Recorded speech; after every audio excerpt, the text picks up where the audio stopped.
Mas vamos lá, eu quero te passar a bola novamente, Caio, para você avaliar aí o discurso do Maia. Que conclusão você chegou? Você já denotou uma crítica aí, né, no teu comentário a ele, né? É que assim, como a grande imprensa, eu já sei pela pouca experiência que eu tenho, ela vai tecer 1000 elogios aí ao presidente da Câmara ao longo do dia, me sobra aí essa árdua tarefa de nadar contra a corrente só para exercitar.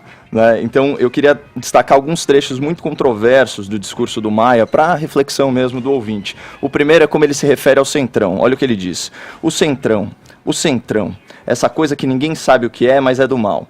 Mas é o Centrão que está fazendo a reforma da Previdência. Esses partidos que se dizem do Centrão. Olha, Centrão... Vamos lá, MDB e DEM, vai para ficar em dois maiores ali, tem os aliados eventuais. A gente leu uma vez, tem um infográfico maravilhoso do Globo mostrando quem é o Centrão e quais são seus aliados de primeira hora e os eventuais, né? O Centrão, em última análise, são os partidos e os seus parlamentares que não votam por convicção, mas por conveniência, certo? Foi preciso, e a gente discutiu e criticou isso aqui, a liberação legalizada das emendas milionárias para convencer o Centrão a fazer a coisa certa e aprovar essa reforma. Sem cargos, sem verba, sem alguma vantagem política, o Centrão não opera. Então, em certo sentido, o presidente Maia está correto, o Centrão é do mal. O segundo trecho que eu destaco do discurso do Maia diz respeito à representatividade. Olha o que ele diz. Aqui está a síntese da sociedade brasileira. Quem quer conhecer o Brasil, venha ao parlamento. E isso me deixa indignado, Edgar. Como ousa? Como você ousa, presidente, falar um negócio desse? Segundo a pesquisa do portal G1, fevereiro de 2019, 50 dos seus colegas deputados federais, senhor Rodrigo Maia, respondem a ações penais por delitos como crimes contra a honra, crime de corrupção, crime de falsidade ideológica, crime de furto, estelionato, lesão corporal, até crime de tortura. Eles não são investigados, viu, Edgar? Eu estou trazendo os dados de parlamentares processados, ou seja, já houve denúncia do Ministério Público e ela foi aceita em juízo pela robustez das provas apresentadas, certo? Então, por esse critério rigoroso, 10% da Câmara é provavelmente criminosa.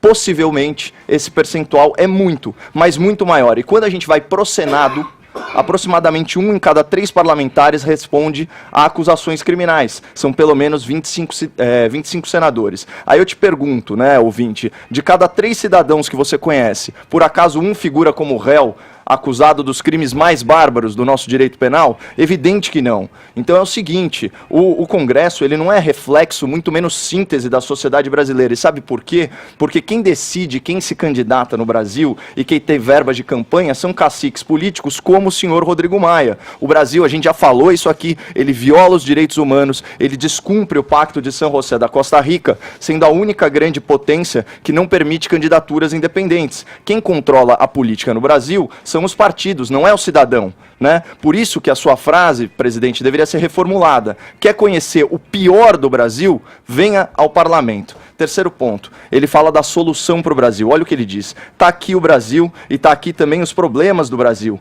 E é daqui que nós vamos resolver os problemas do Brasil, os problemas da pobreza, os milhões de desempregados. Ora, o parlamento ele existe desde a fundação da República. Certamente não é a variável responsável pelos avanços do país. Governo não gera emprego. Quem gera emprego é a iniciativa privada, num ambiente saudável de negócio, com liberdade econômica que faz a economia crescer, apesar do governo. E assim gera progresso. Mas aí tem as linhas econômicas que o governo é que delimita, né? Não, com certeza, mas aqui quem sintetizou bem isso foi o presidente Reagan, na década de 80 nos Estados Unidos. Ele disse muito bem, o governo não é a solução do problema, o governo é o problema, porque a solução para o Brasil certamente não é a mentalidade intervencionista das últimas décadas. A solução é deixar o nosso povo trabalhar livre e seguro. Isso é o mínimo, mas o Estado brasileiro não garante nem isso para a população. E aí, só para fechar o último comentário, é sobre ataque às instituições. Ele diz o seguinte, o Congresso Nacional e o STF têm sido atacados muitas vezes